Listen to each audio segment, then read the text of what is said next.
l'hiver arrive, vous l'avez constaté, hein, c'est fini, ça y est, la douceur, 20 degrés le vendredi après-midi, c'est terminé, et quand il commence à faire froid, qu'est-ce qu'on fait ? Eh ben on met son gilet jaune de préférence maintenant. C'est plus fout à cagoule, hein, Lionel, comme à l'époque de votre jeunesse. Non, c'est mets ton gilet.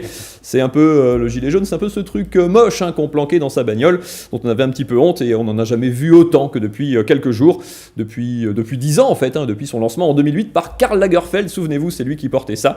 Et ouais, ça lui allait comme un gant. 10 ans qu'on traîne ça et qu'on le cache hein, dans nos coffres, dans nos vides poches.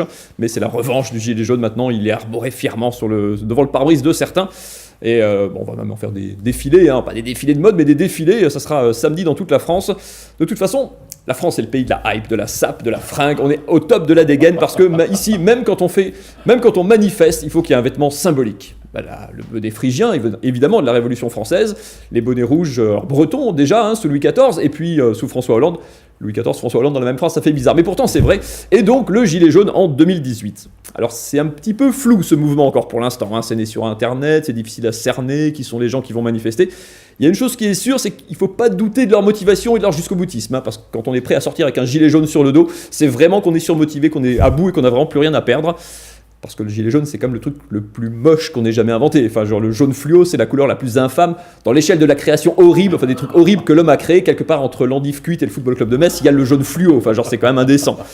Et puis, on peut pas sérieusement, je sais pas comment ça va tourner samedi, mais on peut pas rentrer dans l'histoire avec un gilet jaune sur le dos.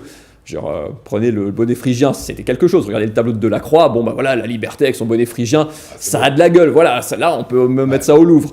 Le même avec des gilets jaunes, honnêtement, je trouve que ça le fait vraiment pas. Hein. Non, genre, on peut pas rentrer ni au Louvre ni dans l'histoire avec ça sur le dos. Non, c'est pas possible. Alors ces manifs de samedi, c'est un peu confus, hein. C'est un peu fourre-tout. Au début, c'est le prix de l'essence, et puis les taxes, le ras-le-bol fiscal, Emmanuel Macron, tout ça. Bon, il y a déjà deux problèmes, moi, que je vois majeurs dans cette mobilisation. Le premier, c'est l'orthographe, hein, qui lui est en grève, clairement, quand vous voyez les posts, ce sujet, c'est une catastrophe sur Facebook et ailleurs.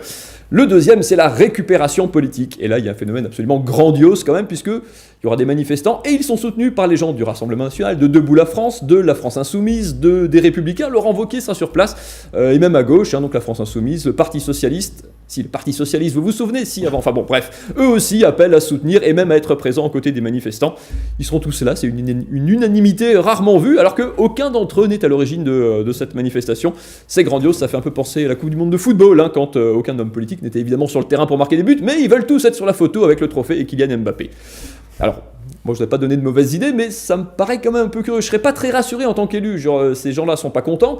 Si les élus se pointent sur leur manif et qu'ils ont en plus, vous avez un élu sous la main, un bidon d'essence dans l'autre, une étincelle, c'est vite parti. Hein. Moi, je trouve très confiance ces élus qui vont aller vers les manifestants de leur plein gré. Moi, je serais aussi rassuré, je ne sais pas, qu'un mouton qui se pointe avec une bouteille de rosé à un méchoui en pensant que ça va bien se passer. Je ne serais pas très rassuré. Alors, vous allez me dire, il ne faut pas rigoler avec ça, l'immolation, tout ça, le feu, c'est dangereux, c'est pas drôle.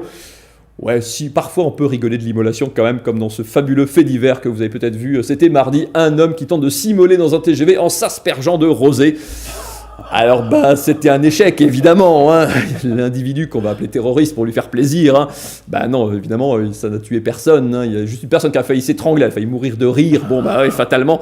Autant les sandwichs SNCF ont fait eux beaucoup de victimes, ça c'est vrai, mais le rosé vendu au wagon-restaurant, lui jamais, que des ulcères à l'estomac. On va quand même en garder un petit peu pour samedi, hein. On le mettra dans le réservoir de la voiture, ça peut toujours servir en cas de pénurie.